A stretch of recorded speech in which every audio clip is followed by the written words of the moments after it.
sure the first thing on your mind is what is planning and should I even be concerned about it? So, I have a couple of questions for you. You see this behind me? All of that behind me? Okay.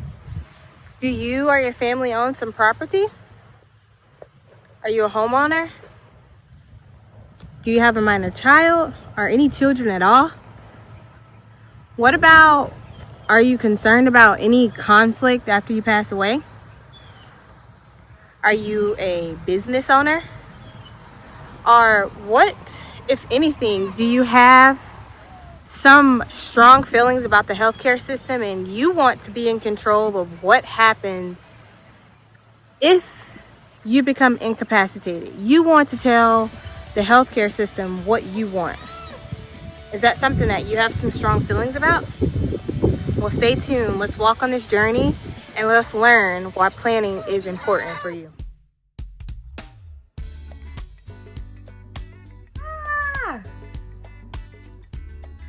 Hello, everybody. My name is Attorney Tiffany Brown.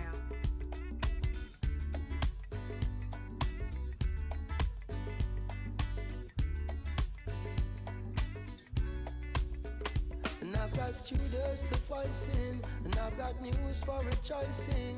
Now a new sun is rising, I count my blessings, that I'm safe when I'm resting, furniture in my nesting, not by force.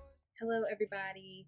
Welcome to the TNB Law Show. It's our first recording, and we are going to talk about planning. What is planning? And I have 5 reasons on why I think planning is important and why you should consider planning. So, without further ado, let's just jump right on in.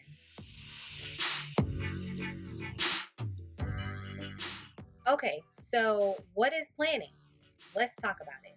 Planning essentially is exactly what it sounds like, except you are planning for an emergency, whether that emergency lands you being incapacitated to where you cannot make any decisions, you can't manage your affairs on your own, or that emergency, or you just pass away from natural causes, leads to a death.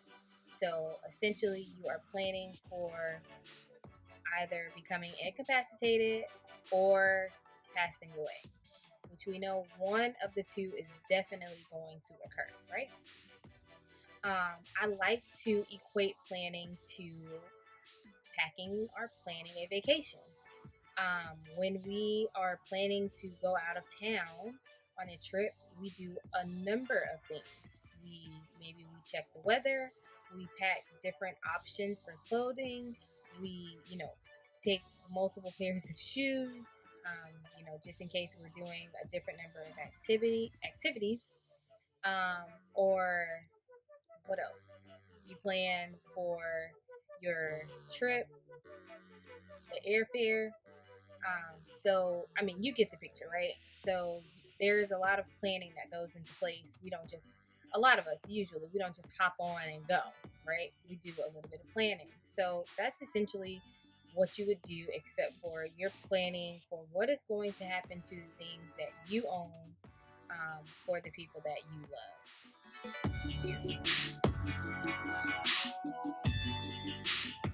Okay, so let's jump right on in there with the 5 reasons of why I think you should plan or at least consider it. So, number 1, a plan of action. You will be able to have a plan of action for your loved ones if something were to happen to you yesterday. And that plan of action will be if you are incapacitated or if you do pass away. They will know exactly what to do with the things that you own, and or what type of decisions you want to be made on your behalf if you become incapacitated. And you're doing that for the ones that you love the most. So it's already going to be a traumatic situation, but you will be able to relieve some of that stress by allowing the transition to be seamless for your family members. So, number one, plan of action.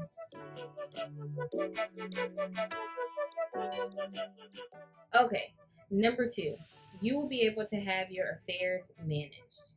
What I mean by that is, say for example, you get into a car accident, you become incapacitated, okay? Meaning you can't make those decisions on your own. Well, with no plan in place, your accounts will be frozen. No plan, no authorized user on your account, no access to the funds. Period. Okay? Without having to go to court, you basically all your money will be cut off. And there's a lag there because eventually your family is going to have to go to court so they can get access to your funds. Well, with a little bit of planning in place, you avoid that process. Okay, so your affairs will be able to be managed, and that's the same thing that will probably happen if you plan, or if you don't have any plan in place and you pass away. Your family will still have to go to court to get access to those funds. So, with some plan, well, with a plan in place, you will be able to have your affairs managed. So, number two, affairs managed.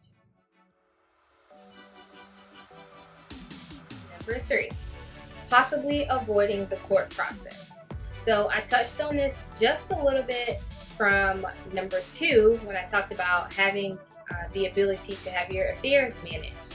Well, with a little bit of planning in place, you could possibly avoid court process. Now, there are some caveats to that. That's why I say possibly, because depending on what plan you choose, you could avoid the court process altogether. Or if not, your family will still have to go to court. However, you would at least have the ability to avoid the court process. And if you know anything about court, it's long, it's drawn out, it's slow. There is a potential for drama. And so with some planning, you could possibly avoid the court process. And I think that is a critical reason to consider planning. Number four, guys, we are almost there to the end. So, number four, possibly avoiding family conflict. Okay, let's keep it real. Let's keep it 100. We know at any point when money becomes involved, we're talking about the house, we're talking about the land, there is a potential for family drama. Okay, you will probably, or not you, but your family probably has experienced some type of drama. You've heard some stories. If so, please drop them in the comments. Let's talk about it. I would love to hear about it. Not to make you relive it, but just to hear about it. It's always a lesson learned, right? So you could possibly, with some planning, and why I think this is important to help you consider planning, is to know that you have control on possibly keeping the family together, right?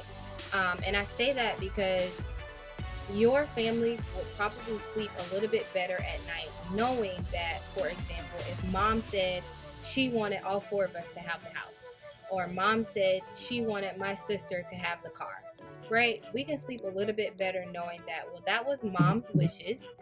Let's honor mom and let's, stick by what she wanted. Let's stay together. So with a little bit of planning in place, you could possibly avoid that drama. You can sleep well at night, and nobody's turning over in their grave on the onset of feeling that family conflict. So number four, keep the family unit together, avoid that conflict.